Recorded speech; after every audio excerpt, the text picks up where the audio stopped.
the next question that was asked was around divesting from the big banks to crash the economy and are clearly the 1%.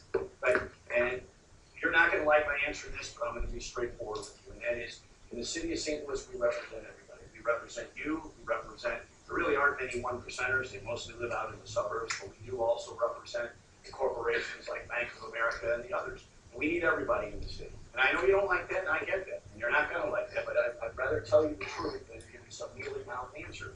The fact of the matter is, and we were looking at this the other day, if it wasn't for the downtown business district, we'd have no money for the kinds of services that we need for all of our residents, including our residents that live in what we believe to be unacceptable housing. And so our corporations provide jobs, they pay taxes. You've got an argument about whether they pay enough in federal taxes. That's a legitimate argument, but I can tell you in the city, we'd be in a real corner and a real spot without the corporations and the jobs that they provide and the tax revenues that they provide. And our quality of life for all of our citizens, from the poorest people to the wealthiest people, would be substantially different if they didn't exist. Now, that doesn't mean you can't petition your government. Doesn't mean you can't go down to the Board of Aldermen and get somebody to introduce a bill and push the legislation. We're just going to disagree on that, but that's why you're here. Is, you know what? And this is sort of the thing about America is, and I tell people that I disagree on the far right, people I disagree with in the middle and on the left. In this city, we have 320,000 people. We have 320,000 different opinions.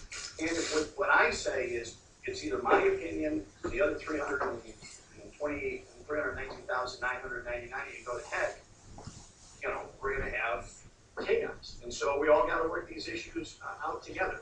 And that is, you know, it's interesting that you chose to come in the city of St. Louis, and I believe you got a different reception in the city of St. Louis than you would in Baldwin, Chesterfield, or St. Charles. And yet, some of you think we're bad guys. Well, maybe you want to test it out and see what kind of reaction you would get in Baldwin, Chesterfield, or St. Charles. Because we welcome everybody in the city. We welcome you, we welcome middle-class people, we welcome poor people, homeless people, wealthy people, corporate citizens, we welcome everybody. Because it takes all of us in our city, which is different than other places. In our city, we need everything. So I don't, you know, I know you don't like the answer, but I'm not going to dance around stuff and have you all leave later to